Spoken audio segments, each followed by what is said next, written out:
That,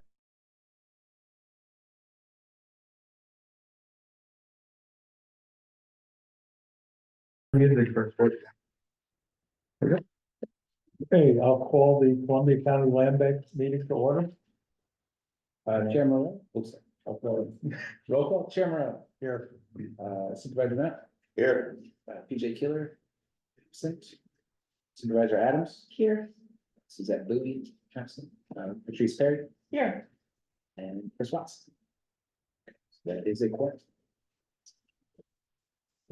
okay, we need to vote on the September board meeting minutes.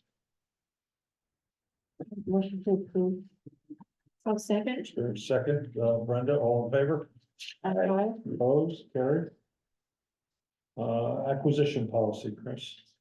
Acquisition policy is attached after the minutes, so it's going to be page 4 of the packet, the acquisition policy, has its own pagination. So supervisors and I spoke about this, last Thursday, right? So we had a brief meeting. I was hoping that Chris would be back in time for this specific policy discussion. Really, kind of the takeaway from the conversation that we had was, it seemed like we were thinking about it a little bit too hard and also thinking about it from the county's perspective and not the land bank's perspective. So this is the land bank's acquisition policy, and it really dictates and guides how and what the land bank acquires. It doesn't really get into the process of how each individual parcel is acquired, and I think that'll be a conversation that's had, at the county level and between the towns. So I don't know if anyone's had a chance to fully review this. This is based extensively on the Essex County Land Bank acquisition policy. Essex's model for how they acquire properties. We took a lot of notes from that in our submission to ESD to create the land bank.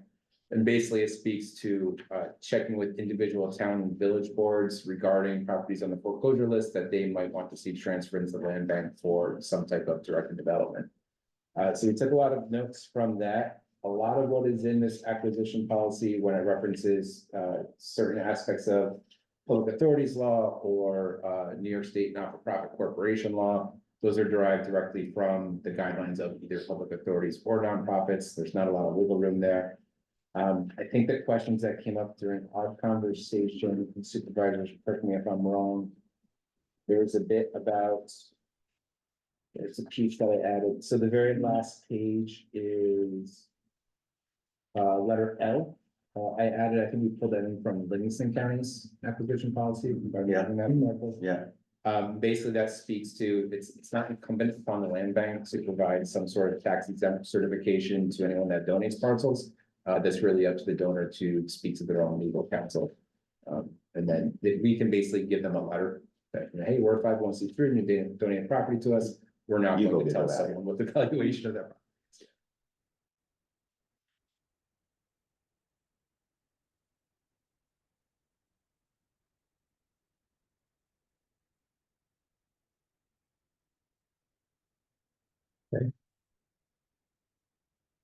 Any questions or? I haven't had any additional questions in the intervening period, and I appreciate your adding the extra bullet. And I think if I'm remembering correctly, some of the other topics that came up as we were reviewing this, the inventory list was on questions. That's 3E on page 5. Pursuant to nonprofit corporation law, within 1 week of the acquisition of any parcel, the land bank basically needs to place that in a publicly available area. It's going to be CEDC's website, where we've got other land bank items. So anytime the land bank acquires property within a week of the closing, it needs to be posted on the website. And even if you were to sell that property the next week, it still needs to remain on the website for a year. So anything that land banks acquire, regardless of how long it takes them to dispose of that property, that needs to remain on the website for a period of 1 year. Is that a realistic time frame, or could it be 2 weeks, 30 days? Nothing happens in a week. I mean, it's relatively easy. It's just updating a spreadsheet and then simply loading it to the website. Subject to volume, I guess. Yeah. For other words, Yes. you don't have 4 times staff. Yeah, if we get to a scale of operations where, it's really difficult to add that many properties. That's a great problem to have for acquiring that many parcels. And this is, it's a policy, not a bylaw, so it's easy to change, Right. update over time. If we found something needed to be modern, Hmm. modified, you could. Yeah, I mean, adding the properties to the list is actually, it's a requirement. Right, yeah, that's it. And again, in reviewing these that you provided, many of these are very similar, this was. Probably a little more in depth than some of the others, but it's all basic, some of them were the same wordings. Very much, yeah. But I think it covers the land bank's position on it, that gives us guidance to how we would proceed if. We found that.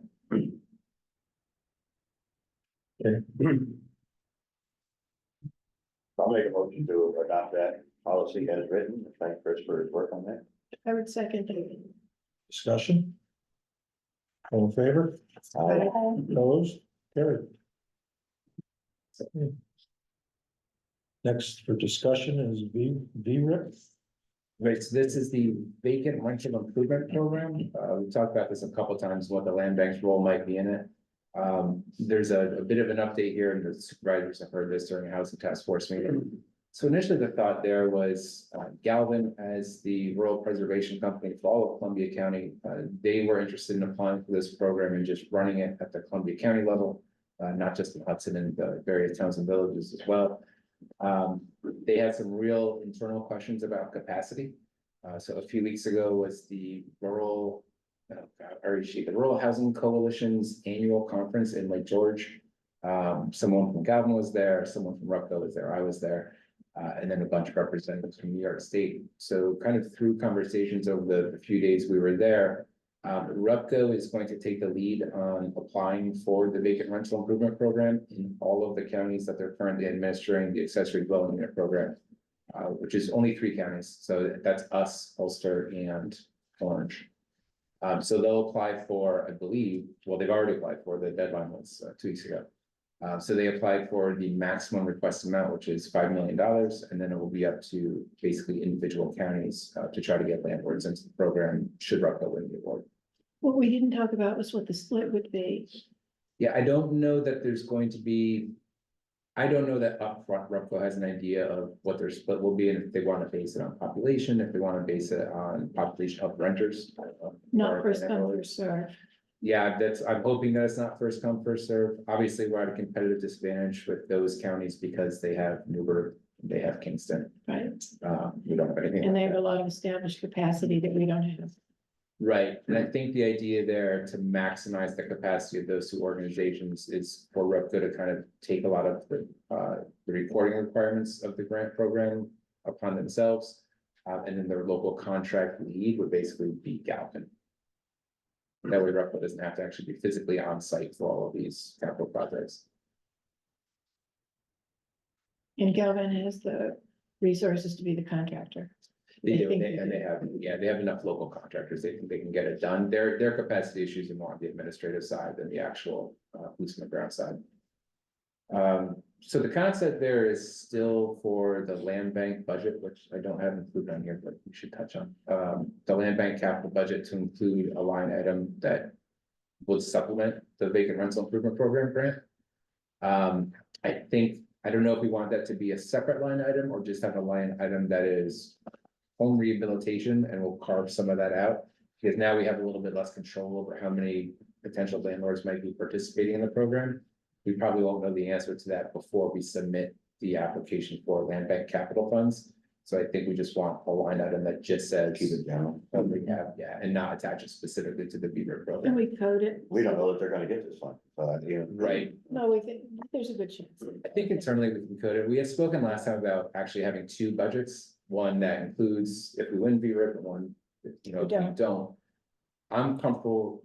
I think that makes sense for us to have as 2 internal documents, but what gets submitted to HCR, I think should just be one version of that budget, and that doesn't specify BRIC. Is there any other program that we think that might fall under that budget line other than BRIP? Because if this is the only program, then there's no need to worry about differentiation. But if we think there's something else that we might want to supplement in terms of funding, I think it would be great to track them separately. Yeah, so The grant that we get for the land bank will be, I believe it's 18 months is how they're running it, so somewhere in there, it's conceivable, we applied for the community development block grant, planning grant this year. In anticipation of applying for the home rehab grants next year. So we might want to use those programs as well, or supplement those programs with the land bank funding. So I don't, if we can roll it up, I think, for the public budget, whatever the public, or the, And just one. and then Yeah. we'll just have a breakout for Okay. us. Do you need to vote on that or just? No. And they know in December, that's the decision. For CDBG or for VREC, Be right, I'm hoping December, yeah. okay, December is when we should hear about the community development block grant, application as well. big month for us. We'll see. It was a big month last year. I don't think I'll be coming to, the day before New Year's Eve with anything this year, but it's still a good month last year. I can move back to insurance. Insurance is fine, go ahead. Okay. So we had to get insurance eventually. There's now a bit of a timeline with this, so our contract is pending with Homes and Community Renewal for the administrative funds, the $100,000 that we were awarded earlier in the year. We do need to acquire insurance for that contract and be executed. We don't have, the Lampic itself doesn't have a procurement policy in place yet, but our idea was just to basically use the county's procurement policy.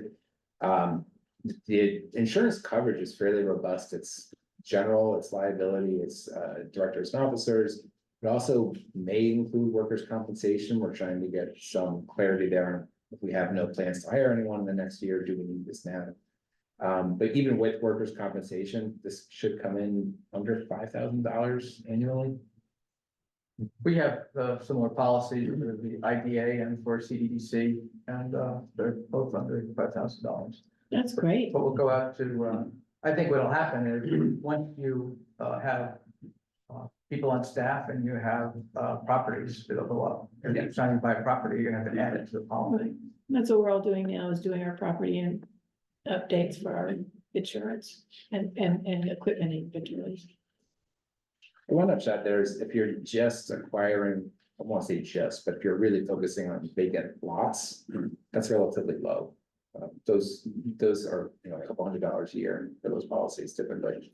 So is Chris covered if he's driving to look at properties? He's covered as an employee of CDC, and you have a contract with CDC to provide administrative services that include his time and. Thanks. What's your, in your procurement policy for CEDC, what can you spend up to there? If we looked at that, ours is kind of strict with low numbers there, but I can, as a CEO, spend 5,000, I can spend up to $5,000. I would mimic that one. I mean, that's what we do in our towns, but I think here's county, we're still at $1,000 or something. It's very Oh, it's that low. restrictive, yeah. Okay, that's good. But if we Yeah. said we're following CEDC. Well, that's what I'm authorized to authorize, but our policy is if it's over. If it's between 2,000 and 10,000, I have to get 3 verbal quotes. Right, well, I mean, that's fine, but you still can Yeah, I authorize, can you authorize can do it, yeah. So what does that $1,000 threshold trigger? Anything above that would have to have a review and a vote. Oh, okay, so it's indeed passed by resolution then, okay. So 5 is better. Yeah. Assuming Mike is still. It's too strict, but we have a whole controller's office to operate it, so, yeah. Yeah. And I think it's Job. 7 people to overlook it. Right, you know? I think if we just did 3 written quotes. It's below 5,000, that should be it. Yeah. And then the question there is, this might be more of a question for Rob or even Andy Howard, if you want to ask him.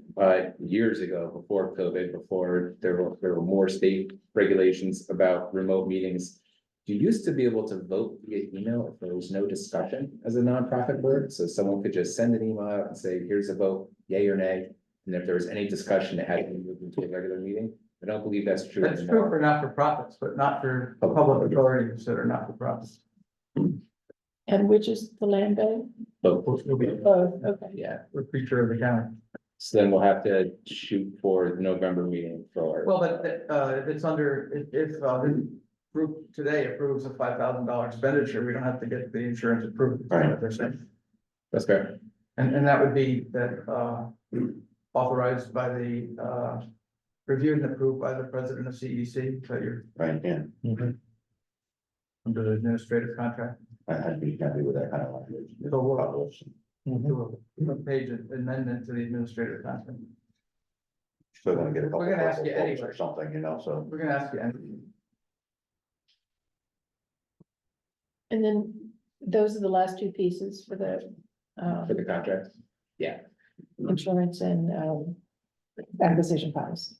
Acquisition policy is really just for us, so when the foreclosure sale happens this year, we'll have a policy in place. Mhm. The insurance is specifically for HCR. Okay. Okay. And do they have minimum insurance requirements? Coverage types, but they did not include coverage limits. Okay, But 1 and 2 for the general is pretty typical. I think that's what everybody has, like. okay, we should also consider, because if you get the insurance and the state wants to wire the money, we haven't opened a bank account, so we should authorize. You should authorize us for payment, to open a bank account and with the approval of the treasurer of the land bank. And I know PJ was talking with Chris about that beforehand, Mhm. but the sign off there would be subject to the approval of the treasurer of the land bank. So then you get the So you're gonna make a motion saying PJ should open a checking account, open a check authorizing him to open a checking account. to take the state's deposit. So we have a motion. Second, I'll second. second, Brenda, all in favor? I, All in favor? Opposed? PJ will be happy to get a checkbook to get money in.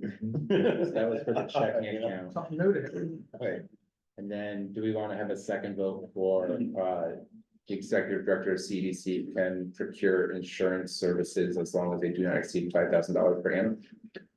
All right, anybody want to make that motion? Certainly, I will. I'm not, second, I'll second. Patrice, discussion? All in favor? Aye. Aye. Opposed? Carried. Great. Okay. Public comment? That was all I had. Anybody else? All right, there's no public here. A Motion to adjourn, So moved. second, all in favor? Aye. Opposed? Carried. Thank you. What's that? This may be the most efficient board.